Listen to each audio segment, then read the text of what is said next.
Assalamualaikum warahmatullahi wabarakatuh. Kamu pernah mengalami ada semacam daging yang muncul dan tumbuh dari dalam gigi yang rusak dan berlubang? Bentuknya mirip daging tumbuh alias tumor kan ya? Jadi rada khawatir ngelihatnya. Tahu nggak sih Bray, benjolan daging tumbuh itu disebut polipulpa. Udah pastilah benjolan tersebut bisa muncul karena gigimu sudah rusak dan bolong. Kalau gigi masih bagus, mustahil bisa muncul. Ayolah kita bahas tuntas. Namun sebelumnya, jika kamu suka informasi yang kami sajikan, segera subscribe akun Dokter Gigi Muda dan jangan lupa tekan tombol loncengnya. Terima kasih. Ada dua jenis polip yang dapat dijumpai pada gigi yang berlubang, yaitu polipulpa dan polip gingiva. Polipulpa yang punya ciri-ciri berwarna merah tua, sakit, dan mudah banget berdarah kalau kesentuh tangan atau alat lainnya. Dan dia ini merupakan jaringan pulpa gigi yang mengalami hiperplasia.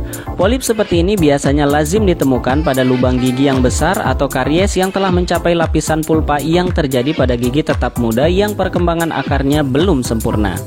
Polip gingiva yang punya ciri-ciri berupa warna merah muda yang senada dengan warna jaringan gusi di sekitarnya, tetapi tidak mudah berdarah dan tidak menimbulkan rasa sakit. Kali ini kita hanya membahas khusus polipulpa aja ya Bray. Polipulpa atau biasa disebut pulpitis hiperplasia kronis adalah suatu kelainan di mana terjadi pembesaran pada pulpa gigi, yaitu bagian tengah gigi yang berisi jaringan dan sel pembentuk gigi. Hal ini terjadi karena bertambahnya jumlah sel pada jaringan tersebut sebagai reaksi dari peradangan yang telah menahun. Polipulpa umumnya muncul di bagian gigi geraham depan dan belakang karena memiliki rongga gigi yang cukup besar. Nah, bahaya nggak ya kondisi gigi yang sudah mengalami polip? Sebenarnya ini sangat tergantung pada hasil diagnosis sang dokter gigi, serta tindak lanjut dan perkembangannya. Dokter gigi akan melakukan foto rongsen pada mulut dan gigi. Pemeriksaan ini dapat mendiagnosis dan menilai derajat kerusakan gigi, serta mendeteksi adanya kelainan di sekitar tulang rahang. Setelah itu baru bisa disimpulkan seberapa berbahayanya kondisi gigimu. Tapi pada prinsipnya, untuk memunculkan macam-macam anomali pertumbuhan atau pembesaran jaringan tertentu dalam rongga mulut kita, sepanjang itu bukan merupakan pertumbuhan sebuah anomali keganasan atau kanker, maka prognosisnya relatif lebih baik. Pengobatan polipulpa. Polipulpa umumnya dapat diatasi melalui bedah minor yang dilakukan dengan cara memotong polip setelah dilakukan pembiusan atau anestesi lokal. Selanjutnya dilakukan perawatan saluran akar gigi, yaitu sebuah upaya pengangkatan jaringan pulpa yang terinfeksi, pembersihan seluruh area saluran akar gigi dari infektan yang tersisa, serta pemberian medikasi hingga tercapai kondisi gigi yang steril.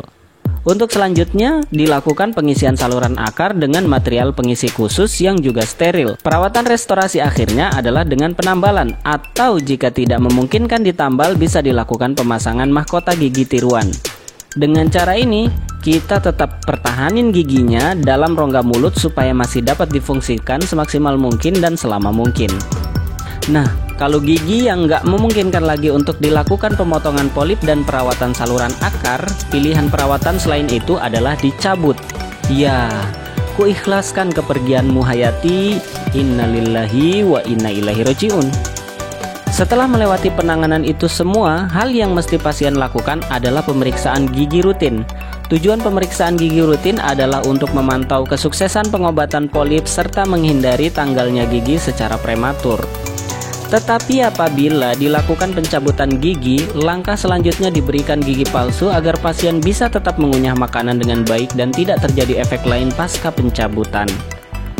Oh ya Bray, terakhir saya ingin sampaikan, komplikasi yang dapat terjadi akibat polipulpa adalah menimbulkan penyakit sistemik, misalnya peradangan atau abses pada gusi, selulitis, dan osteomelitis pada tulang rahang.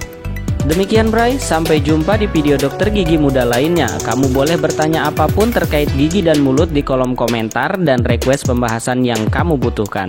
Tapi sebelumnya bantu subscribe akun Dokter Gigi Muda dan jangan lupa tekan tombol loncengnya. Terima kasih, semoga bermanfaat. Wassalamualaikum warahmatullahi wabarakatuh.